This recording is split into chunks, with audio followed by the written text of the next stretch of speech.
Hello, my name is Robert Husburnett from R&H Real Estate, and here is Johnny Grace. Hello. Grace, have you ever wanted to leave the hustle and bustle of the city behind? All the time. Have you ever wanted to move to, say, a lake house? I've thought about it on occasion. You know, just the beautiful sunrises and, you know, just everyday life, just being in nature. Oh yes, that sounds very appealing. I would love to live out there. Well, I think I might have the home for you. Oh really? Can I see? Yes, it is right here. Okay, so now when you first walk into the house, you go into the living room, and the living room is a 34 by 44 foot room, and then we take a trip into the kitchen. Well, that's an odd shaped room. Yes, it is. Here's how you calculate the area of this room, Grace.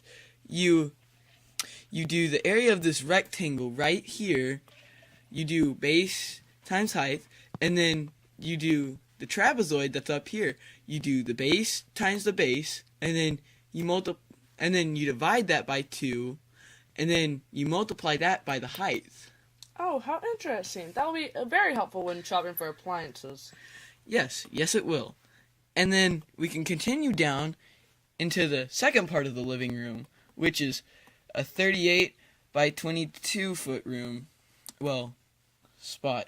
And then you go into the master suite. The master suite is rectangular, and it is 22 by 16.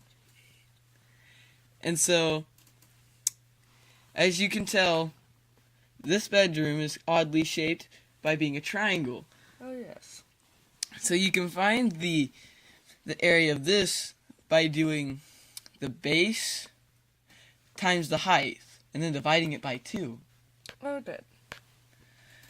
And then this room, you would do the radius squared times 180, because this is half of a circle, and then then divide by 360, and then multiply that by pi to get this area, and then add that to the base and height of this rectangle.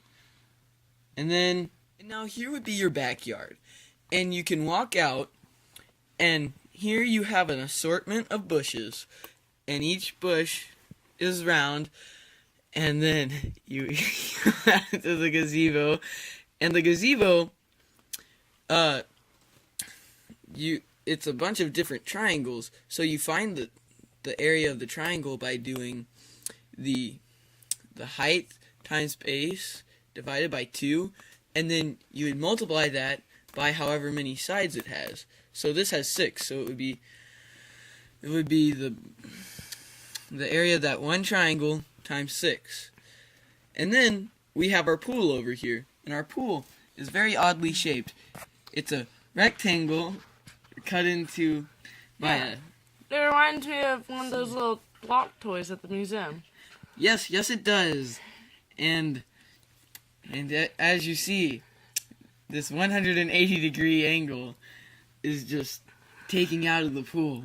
Oh, that would be fun to lay out Yep. during the summer. You could put a bar here. You could put a whole bunch of different stuff, like a TV. A hot tub. You could go there. tan. You could tan I out recommend here. tanning deck. Okay, and so I'm sure you're wondering if you could afford this house. Yes, I was wondering about the price. Well, seeing as you being a pretty good civil engineer, I believe that you would be able to afford this house, Grace. Oh, wonderful. Now, thank you for joining us today.